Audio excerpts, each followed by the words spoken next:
Good morning. I woke up to a nearly catastrophic disaster, poured my coffee out, and realized I was pretty much completely out. Luckily, there's a coffee shop nearby, so I walked and got my wife a breakfast sandwich, and myself a nice tall coffee. So the day is saved. Once I get home, we'll catch up with what's going on today. Well, good morning, everyone, officially. I'm not even going to pretend to take a sip because it's so hot still that it's burning my hand. I carried that, which was really hot, and my wife's sandwich, which was really hot, um, all the way here. And my hands, I'm pretty sure I burned my palms off my hands. So uh, that'll be an interesting rest of the day typing. So, yeah, I will say that that coffee shop is a lifesaver. I try to live fiscally responsible where I don't get coffee at like a coffee shop or Starbucks or something every day because, you know, that coffee right there wasn't like outrageously priced, but probably three of those cups equal one bag of coffee at home. And I think that's like a version 101 of saving money and being responsible. So I try to limit my exposure to expensive coffees, but in a time of crisis, complete crisis, it is it is great that it's there. So yeah, been a busy week so far. Yesterday, we had a busy day at work, and then my wife's friends came over. We went to dinner, and then we played some board games. So it's just like by the time they were left, it was like we gave my son a bath, and we were done. That was pretty much the whole day. Today looks like it's going to be another busy day at work, um, which I'm looking forward to. And then after work, I'm not quite sure what we're going to do. My son has a doctor's appointment today during work, and my wife and mother-in-law will be going with him to that appointment. So depending on how he's feeling after, we may just take it easy. And then tonight, after he goes to bed around 10 p.m., so usually he goes to bed at like 9:30, 10 p.m. tonight, the game Wuthering Waves that I mentioned yesterday or in the last video is officially coming out. So my plan is to burrow away, probably down here in the basement or maybe in the living room, depending on what time my wife plans on going up to bed, and staying up irresponsibly late playing that while I to check it out, assuming that the servers are working and everything since it's launch day. But it's a fun game for you, those of you who aren't familiar. I think it, on the surface, if you've heard of Genshin Impact, which is a similar style game, you may have heard of that. It's a lot like that.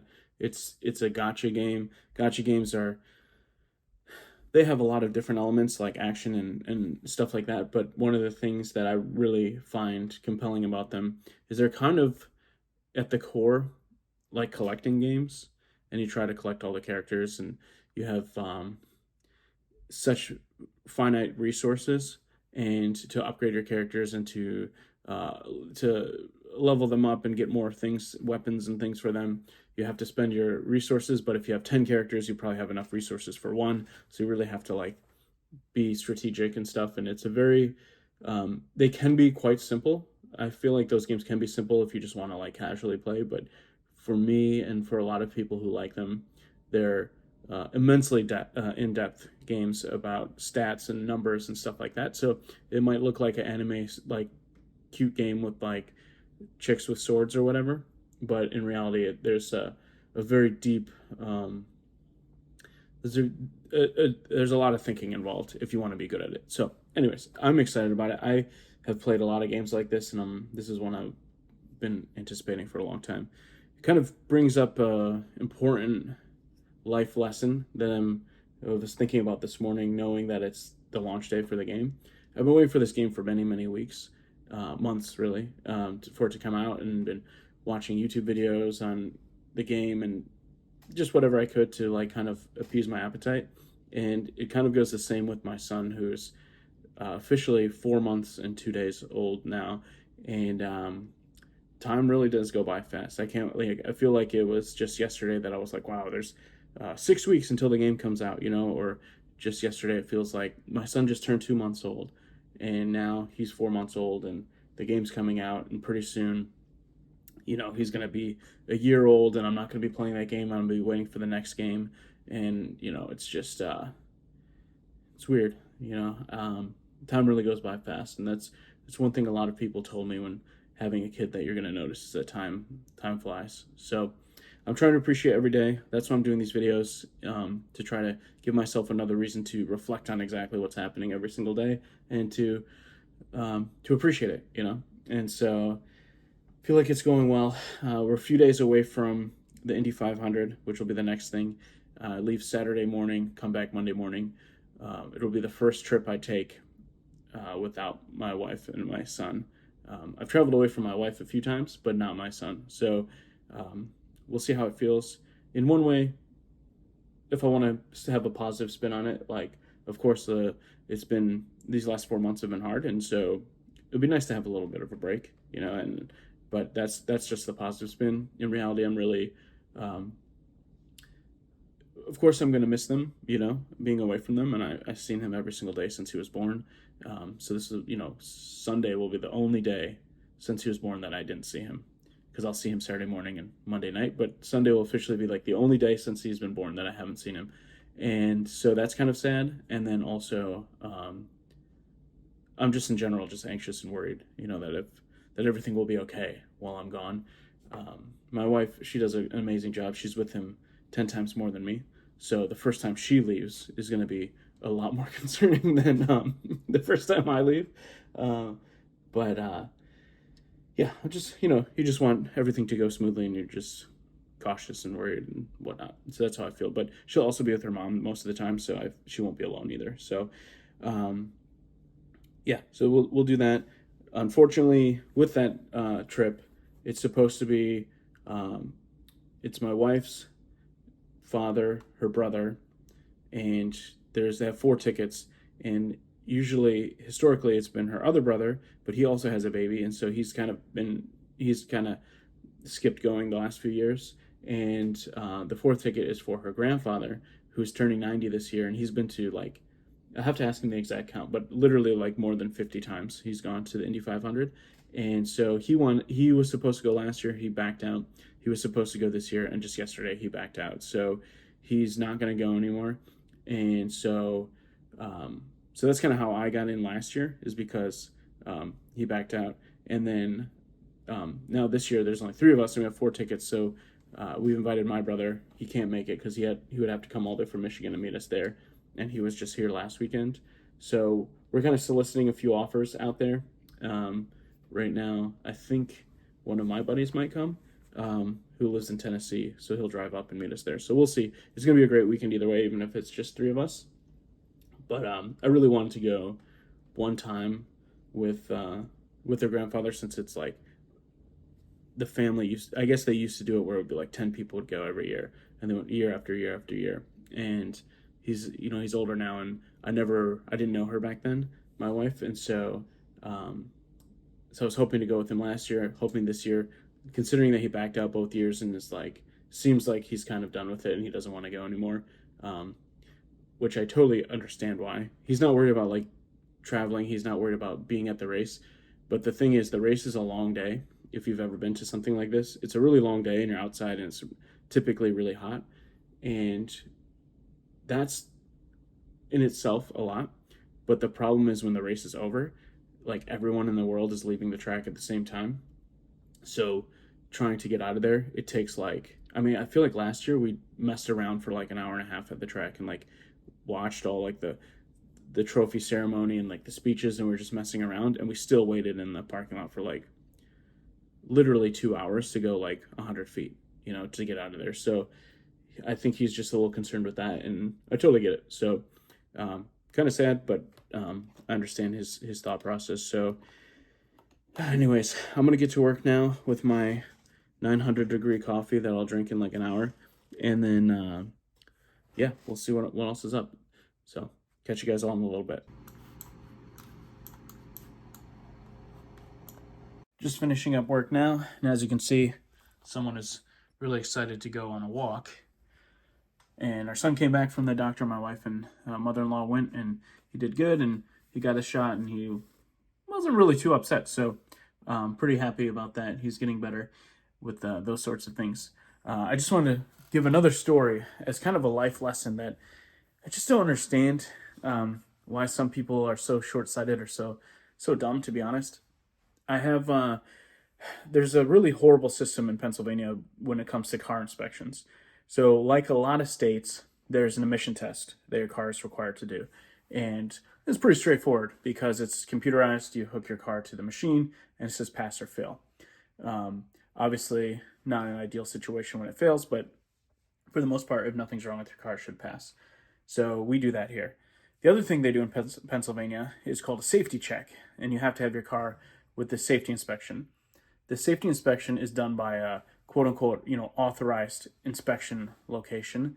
And essentially what happens is that the mechanic goes over your car and checks the tires and the brakes and other things like that. And it's their discretion on whether or not the car passes. And so you can already imagine the types of nonsense that people get stuck in, with this. So, anyways, we just moved to this area. Both cars need their annual inspection and safety check. So I called a mechanic close by that seemingly had good reviews online and whatnot. And I said, we have two cars we want to bring you. And we don't have a mechanic in the area, so I'm looking for someone trustworthy or whatever, blah, blah, blah. He says, sure, here's how much it costs. It was about the standard price for inspection, which is about, depending, you can get it for like as low as like 70, 80 bucks, but it was 90 bucks. So it's fair enough. Not that big of a deal. So I said, okay, I'm going to bring one today, or actually, this was actually yesterday. So I dropped one off last night. So I'm going to drop one off at night, and then you could do it today. And then when I come pick it up, I'll give you the other car, and you could do that one. So dropped the car off, did the inspection. I take really good care of my car, and tires are new, brakes are new, all that stuff. So for the most part, shouldn't be any kind of major issues that they check. He calls and he says, yeah, everything looked good, passed the emission test, everything's good, but you have two of your lights are burnt out. The rear running light, like not the brake light, but like the running light, and the light above your license plate. So to be completely honest, I'm going to give him the benefit of the doubt and say that's true. Okay, maybe it was true. I don't know. I didn't have any kind of indication inside the car, but I don't check the brake lights every day. Very possible. The car has 110,000 miles. Very possible that the lights were burnt out. I don't think I would even think to check the license plate light at any point. So, and those are requirements of the inspection. So he says, so I say, okay, well, what's the deal? How much is it going to be to fix? And he said, and granted, I know a lot about cars. All the stuff in my car I do myself, except for the inspection. I know these light bulbs cost like, I'll give it the highest end, like $3. If you go on like Rock Auto, they're like 50 cents plus shipping, whatever. You pay $5 each if you order them online, whatever. So I say, how much is it? He said, well, to do it, it's going to be, to do both of them, it's going to be like $102 or something like that. And I said, dude, I was like, do you have the lights there? He said, yeah. I said, okay, so you have the lights in stock. You pop it out, you pop it in. The light costs $3. You're going to charge me $100 to change them both. And he said, yeah, that's how much it costs. And he's kind of being cocky about it. And I said, okay, well, I'll tell you what, I'm going to pick up the car and I'll change them and I'll bring it back. And then you could see that they're changed and you could give me the passing sticker and say like it's done because they're changed. It's like, oh, I can't do that. That's against the rules.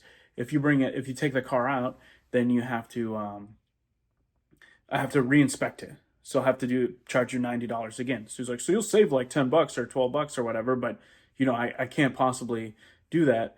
And then of course, and then here's the best part. I called literally yesterday, and I said, can we bring our two cars for inspection? And the girl who answered was like, yeah, we have appointments available. Bring one tomorrow and one the next day. We have spots open both days. I said, okay, great. So he said, you could do it. You could save like $10 doing that, whatever, but I have to run the inspection again.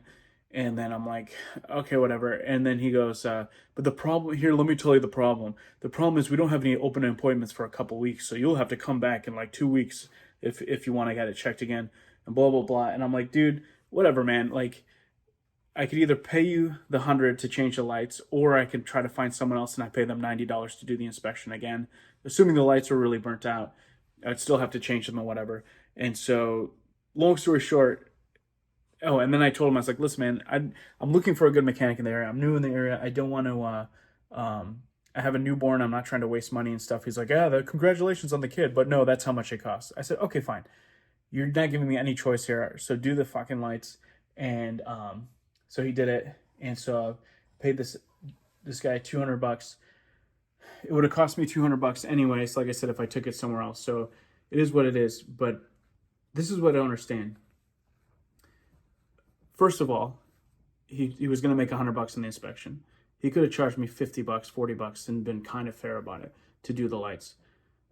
I was going to pay him another $100 for the other car to bring it tomorrow. And so I told him today, go fuck himself. He's not getting he's not going to, I'll do the other car somewhere else. So he lost $100 on, he broke even because he was going to make 100 off the two cars. He made $200. I told him, I'm not giving you the other car. I'm leaving. I'll go somewhere else. And so I didn't give him the second car. So he made the exact same amount of money. First of all, I'm never going to go back there for someone who's going to charge $102 for a 1.50 light bulb. And two, I'm definitely going to leave him some kind of review online and explain how he was not helpful. And I feel like kind of strong-armed me into like no choice but to pay him if I want the car with the sticker. So he didn't make any extra money because he didn't do the second inspection. And B, someone's going to see that review and be like, I'm not going there. How short-sighted these people are and how stupid they are, it's unreal. The problem really comes down to the rules in Pennsylvania that literally the person who's going to rip you off is in charge of telling you whether or not the car is okay or not. So, of course, this kind of thing. That was my dog. Don't know why she's making pig noises. But it's a stupid system. So finding a good mechanic around here, once you find him, you keep him for life. I had a great guy where we were living before. He's like 30 minutes away, and I swear, like, I'm just going to go back to him, even if I have to drive, just to not be hassled like this. So anyways, I'm just ranting and raving about what complete bullshit that was. So I'm going to go for a walk with the family, cool off, have a nice afternoon, and might go out door dashing if it opens up. And then that game, Wuthering Waves, comes out at 10 p.m. So I'll go DoorDash a little bit later before that. And then, then tomorrow we'll give them a 1-star review on Google Maps. Fucking asshole. So, all right, I'll stop. DoorDash was a little slow today, so I decided to do a couple of Instacarts. I'm not a huge fan, but this was actually a pretty good order. Might be one of the easiest orders I've ever done for what it pays. And after I get a minute, because I'm about to drive to this customer right now, I'm going to tell you more unbelievable shit about this mechanic and something that happened after I left, or after I last gave an update. So let me hit the road and I'll tell you what's going on. Just dropped the order at this ridiculously awesome mansion. So good job to these folks. Very nice place. But yeah, I thought I'd take a moment to explain what happened. So, wow, oh my God, look at this house across from here. Oh my goodness. It's funny because this area, there's always areas like this. This is not like, well, obviously it's a rich area. That's not the right way to say it. This is not like a densely populated area where you'd find a bunch of like nice neighborhoods. We're kind of like in the middle of the country out, maybe like 10 minutes outside of everything. And there was nothing around. And then all of a sudden there's this very hidden neighborhood. You could barely see the houses here, but they're like huge. So pretty cool. But I just want to get out of that person's driveway and I'll tell you the story. So I was upset about the mechanic thing, and I was like, okay, whatever, let's get on with the day. I got in the car to come out and do this, and as soon as I was backing out of my driveway, I noticed on the camera it said service rear view camera, and it was blank. I was like, what the hell? So I went in to look, and one of the lights they changed was next to the rear view camera. And I'm gonna stop here for a second. So it's like kind of like next to it. So it's like the light above the license plate and the camera's next to it. It says service camera, screen is black. I said, what the heck? So I go and I park the car and I get out and I look, and the whole like plastic molding on the door was like half hanging off. They didn't even put it back on right. And then so I got even more mad, and then I eventually just like took it off, the whole panel. I took it off, and the they never plugged the light back in, and the light was like I guess like the lights and the camera are all like one module, and there's like one like wire harness thing, and they unplugged it probably to change the light. Never plugged it in, didn't put the thing back on right. And I'm just thinking, I'm serious. Like I wonder, I feel bad for people who don't know any better. I wonder if someone would like go back or call them and complain tomorrow, right? And be like, my camera's not working. And they'll be like, oh, let's look at it. And then they're like, oh, you need a new part or something like that. And say it's not related. It's, you know, and try to scam someone out of more money. I'm seriously not kidding. So, I don't know, man. I'm trying to think what to do. I'd never leave like bad reviews, but I took pictures of what they did and I'm like, I don't know, man. It seems shady as fuck. The whole thing seems shady. I understand my light was burnt out and they want to charge what they want to charge, but they charge exactly as much as it's going to cost to go home and do it again. I feel like it was so calculated, and the way he talked down to me, like, you can go and pay the same amount to get it redone somewhere else. You know what I mean? I was like, man, you're just not a good guy. Not good people. So, anyways, I'm going to try not to complain about it too much more. So let me try to figure out where we're going next. I don't have an order now. So I'm going to see if DoorDash is back up, or we'll see if there's another Instacart. I'm doing an early morning pickup to wrap this video up because I never got back to it last night. So I got home after doing a couple more orders, and I was so excited to play Wuthering Waves, and my day yesterday just was not my day. Things just didn't go my way. And so I started the game, and the game is actually really fun, and I overall I liked it, and I played from like the game launched at 10. I started like 10:05, and I think I finished at like after 1. So I played quite a bit, and I enjoyed it. But the thing is, there was no controller support on mobile. So I usually just, with games like that, I'll plug my phone into the TV, and then I'll use my PlayStation controller and just hook it to the phone. So it's literally like its own console. And it usually works really well, much better than you might think. It's crazy how good phones are these days. But yeah, no controller support. Pretty disappointing. It was a pretty big blow on just the way I needed to end yesterday. So I just woke up. It's like super early right now. I'm about to get dressed and make coffee and stuff. And yeah, so today we're gonna make today a better day than yesterday.